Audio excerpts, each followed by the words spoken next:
I got this book out of the local library, and it's really great. I love this guy's approach and his style. And it's called The Cartoonist's Workbook by Robin Hall.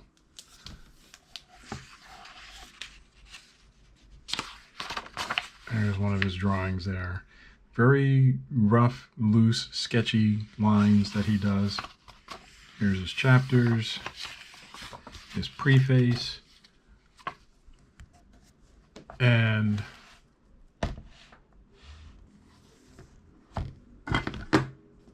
his little cartoon gag about being a cartoonist. But I love his approach to how to draw. And he takes you right from just making marks on paper. The simplest things can turn into a drawing, like a circle, add a shape underneath it. It's a keyhole shape. And that's how he does a lot of his characters. And you just add details to it. So he's got an important line here. The important part, repeat it again and again. What that does is it gives you muscle memory that you'll keep drawing that same character and be able to do it. At some point, you'll be able to do it in your sleep. You'll get so used to it. So my thing about this book that I think is so great is that he's using this great shorthand version of drawing figures. And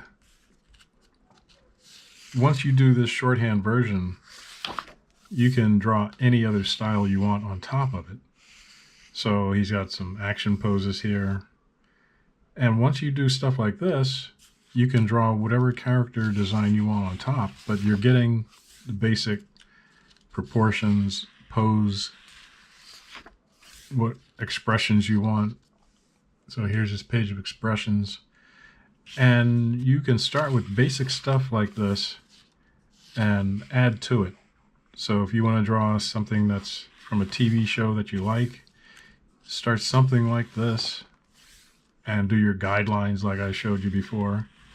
And then you can draw the style of that show on top of it. But you're getting a basic feel for what you want the character to look like, the proportions, what kind of pose you want the character in.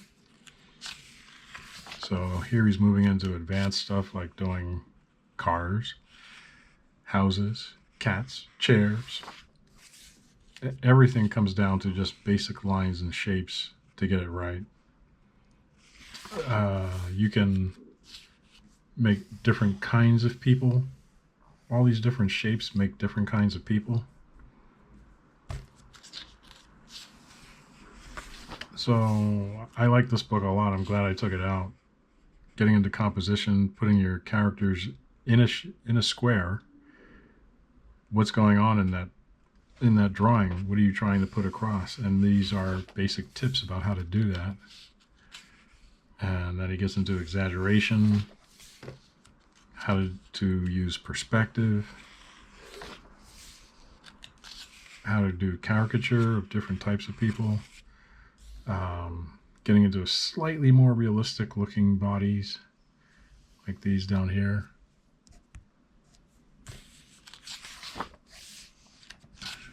Caricatures of Laurel and Hardy. Now this book is from 1995. Laurel and Hardy were a bit more in the zeitgeist than they are now.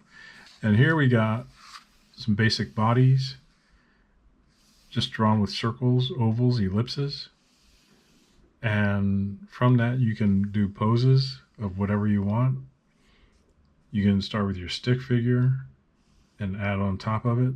And it could be this, the keyhole character that he does, or you can turn it into a slightly more realistic, exaggerated person like he's done here. And you keep it light with the shapes here, and then you add clothing on top of it and expressions. Head, hands, and feet. Different kinds of poses. And like I said, you start with this type of rough pose, and then you can do anything you want on top of it to make it look like the character that you want it to look like. So keep books like this in mind. Go out sometime and sketch from life. There's the thing about shading, making your own light box, lettering. Because if you're doing magazine or comic book illustration cartooning, you should letter your gags your way. This is writing gags, solving different kinds of problems. Here we go with comic strips, cartoon strips he calls them. Always the writing comes first and then doing the drawing to fit the writing. Gag writing process. So yeah, really great book here.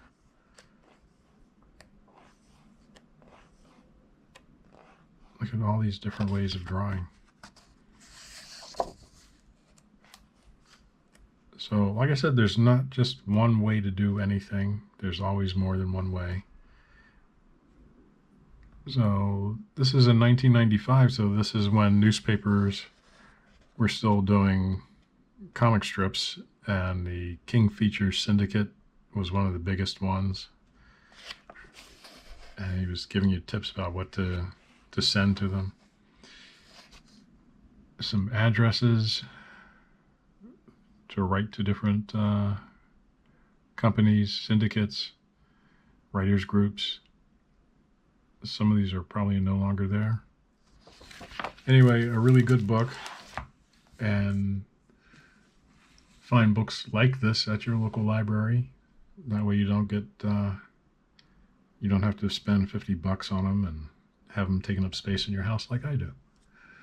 So until next time, keep drawing and keep having fun.